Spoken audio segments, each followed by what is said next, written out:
let's start with Joe Bellingham and his move to Borussia Dortmund, which I think is more or less going to be just between Dortmund and Sunderland trying to figure out a transfer fee.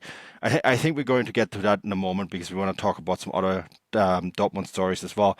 What we want to start with here is Eintracht Frankfurt. And, I talked to Frankfurt today when news broke about Joe Bellingham because there were some stories, I think last week, that Joe Bellingham had decided to join Frankfurt, right? And I don't think we really had the chance to talk about that yet. So I want to touch on it now.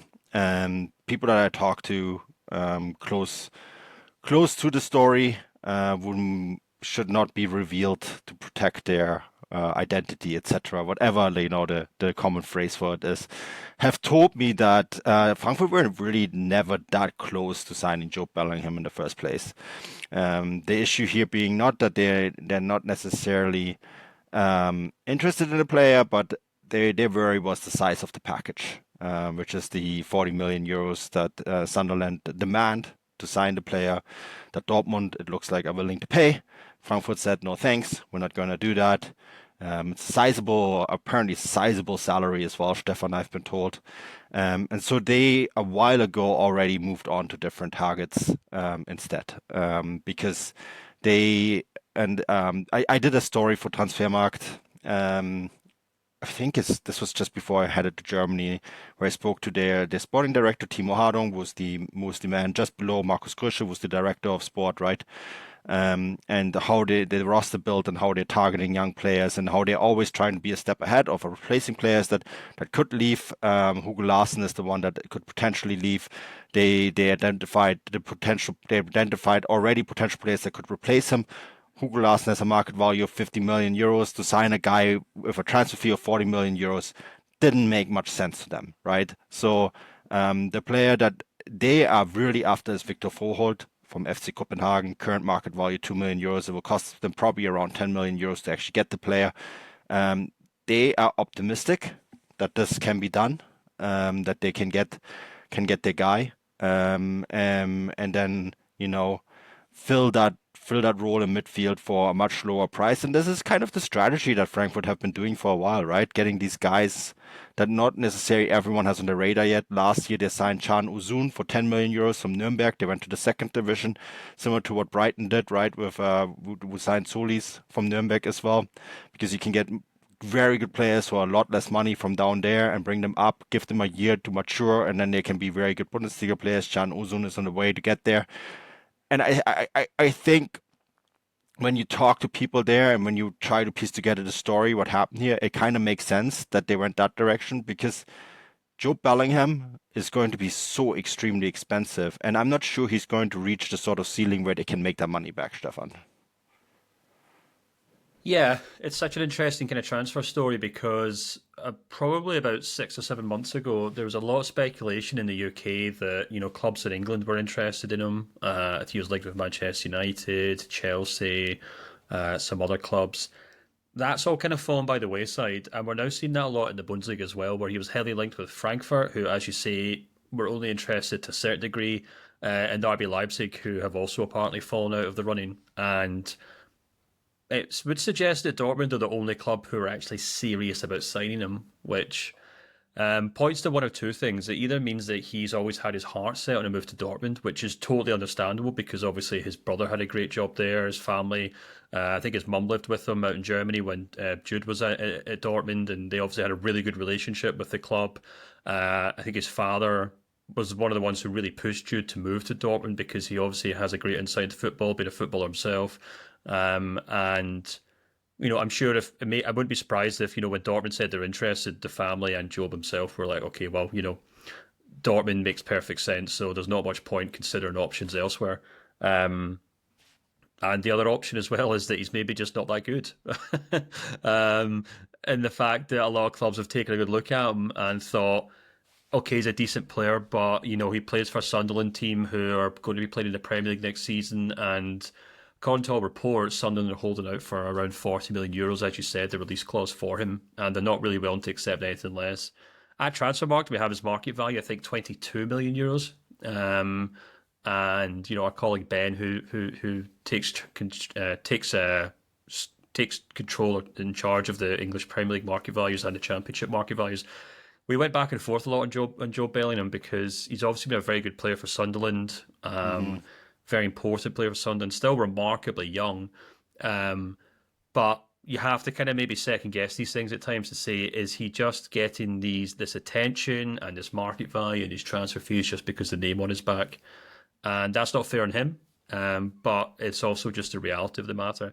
Now, I think he is a very useful player. I think he's a great number 8. He's great at dribbling. He's great at intercepting, defending, tackling. He's got a decent range of passing in the final third.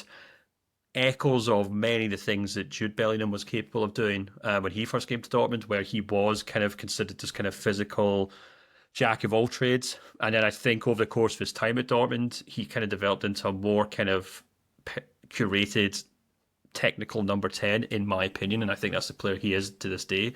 Bellingham, that is. Jude, sorry, Bellingham. So, Dortmund by all means might be saying, well, Jobe's showing all the same kind of strengths and qualities that Jude did at his age. Um, so we're quite happy to go out on a limb, stick 40 million euros on him and see how well he does.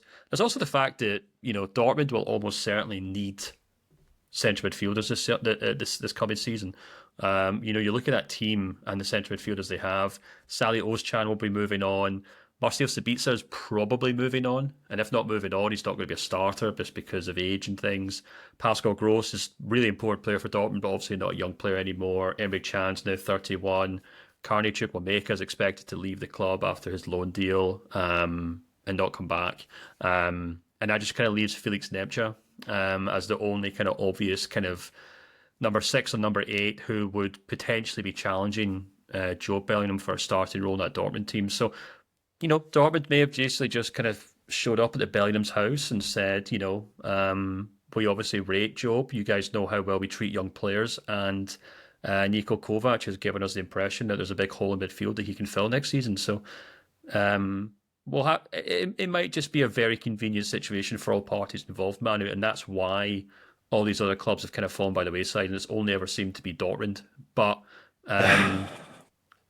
it's still quite interesting. It's kind of like the opposite of that saying, there's never smoke without fire. It's like the opposite of that. There's like, why isn't there buzz? Why isn't there a flurry of attention to try and sign this guy? And from what I've been told from people who do cover the championship quite extensively, say he's a decent player, but he's not exactly lit the world alight. So, but he's still very young, and we'll see what happens, Manu. But he's still very, like I said, if a player that age, and I think the other thing as well, just one more thing before I finish up, his profile as a young English player who will get plenty of time. The Bundesliga obviously suits box-to-box players very well because there's always so much space to run into. He might do perfectly well at Dortmund. He might not become the next Jude Bellingham, but Jobe Bellingham could still become a very good player at Dortmund. And I reckon Dortmund are probably banking on the fact that even if he doesn't become his brother's, Mark II, they could probably still sell him back to the Premier League with a pretty decent profit because he's English, because he's young, and because he'll probably still do pretty well in the Bundesliga, even if he's not a world beater. Yeah, I mean, it's funny because I went on. I actually read Sepp Stafford Blur's article on Joe Bellingham today, and I did one thing that I usually never do, and I went to the comment section. And the comment section was essentially a bunch of Sunderland fans fighting on whether Joe Bellingham was good or not. And it was a very strong 50-50 split with a lot of Sunderland fans saying, "What are you talking about? He was the player of the year. He was the best player, best young player in the championship." And then a bunch of Sunderland fans saying, "Well, he was very nondescript and never on the field, and why are they paying 40 million euros for him?" And it seemed like a very divisive figure, Joe Bellingham, Stefan at Sunderland. It's either, sometimes you also get that, I guess, because fans are bitter and they're like, "Oh, we can't believe we're getting 40 million euros for this guy, right? He's crap." And they're just kind of in behind the mask, they're crying. Um, but I thought it was interesting that it was such a split between fans saying he was excellent and a bunch of fans saying he was really not that he was terrible, but that he just didn't offer very much.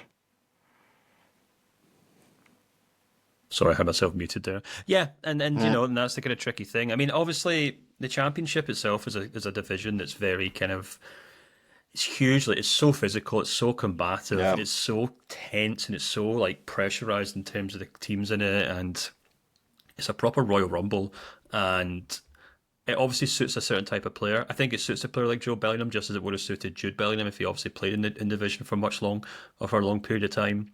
Um, and I think it does share a lot of the kind of aspects of the Bundesliga in the sense it's very quick, it's very up and down, it's very kind of back and forth and very physical.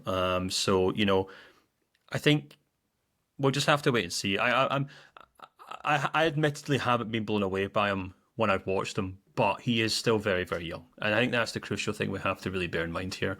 He's only 19 years old, and he's probably not going to become Jude Bellingham, but if his name wasn't Bellingham and he was just the guy that he is, then I think a lot of people would be taking an yeah, interest in him.